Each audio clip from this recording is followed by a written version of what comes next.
Are you considering a home purchase in 2024? If so, you might get your best Christmas present of the year from the Federal Reserve's news last week. So stay tuned to our December market update to learn more.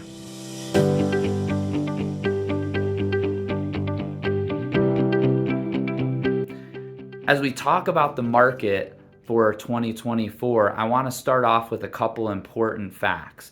Number one, I want to take a quick look at how inventory was impacted by rates last year. And then I want to show you how that same pattern is starting to repeat itself. And then ultimately, what does that mean for you if you're looking to buy or sell a home in 2024, specifically in those first 6 months of the year, which many of you may be looking to do? The first thing that we're going to go ahead and look at is going to be mortgage rates.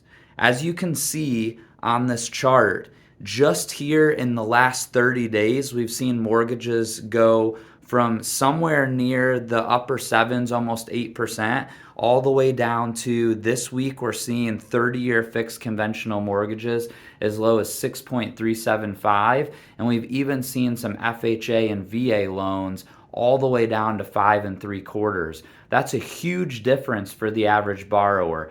Take a look at what the average payment is going to look like for just principal and interest, mind you, on the rates from just 30 to 45 days ago compared to what they are right now.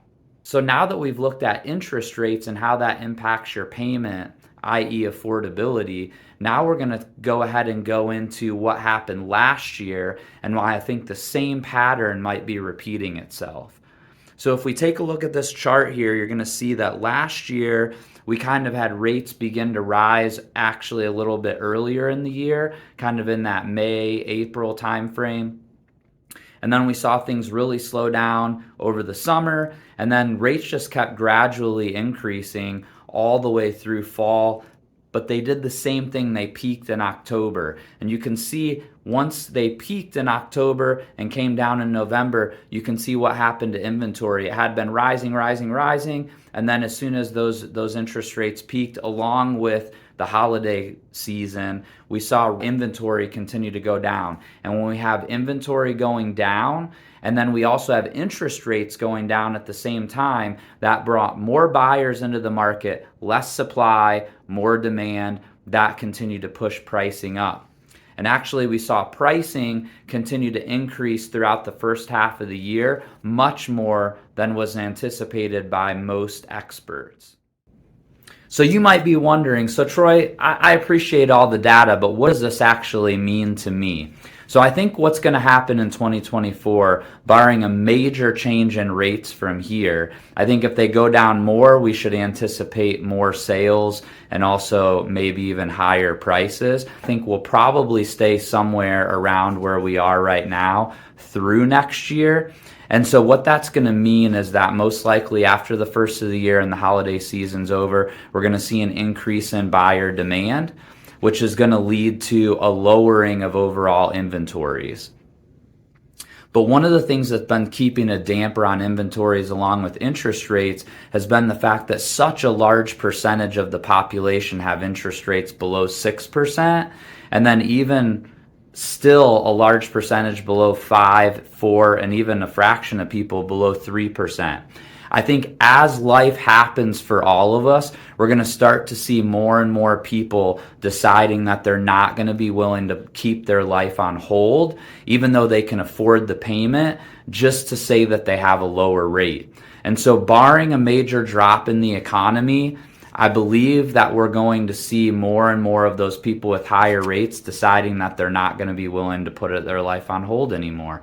And so we're going to start to see inventory tick up along with demand, which is going to keep us in a little bit more of a balanced market, I think, as we get into the summertime. The time that I'm a little bit worried about, though, for buyers is the time probably the February through April timeframe, where I believe that we're going to have the normal seasonal lag in terms of new properties coming on the market at the same time that we have a lot of buyers re-entering the market due to lower interest rates. And I know they're not low compared to what we were getting 3 years ago, but they are low compared to what they could have gotten 2 months ago. And what we've seen is that buyer activity tends to increase or decrease more based on the change in interest rates, more so than the actual interest rate itself. And the reality is we've seen interest rates come down by about 1.5 to 2 percentage points in just the last month and a half. And I think that alone is going to spur a lot of demand. So I thank you guys so much for listening. Obviously, we're going to have way more on this topic as we move into the new year. But what I would like for you to do is know that now, if you're a buyer who doesn't have to sell a house, or a buyer that could buy now and sell later, now is the time. I would even encourage you and say that sometime between now and the first of the year might be the best time to buy, unless you wait until election season next year, which we always see a little bit of a slowdown. The question there, though, is we don't know whether we're going to have any inventory. And right now, the reality is there are some sellers in the market that really need to sell their house right now, but they haven't been able to get a buyer. And you might be the buyer for that home, and you might be able to get a better interest rate along with better terms and better pricing than what you could have gotten 3 months ago, and definitely what I think that you're going to be able to get in 3 months from now. So my encouragement, give us a call. We'd love to put a personalized plan together for you if you have a house to sell, or even if you're just looking to buy between now and the end of 2024 to figure out what's going to work best for you with your goals. So thanks so much for listening, and have an amazing holiday season and a happy new year. And I look forward to talking to you next year. See ya.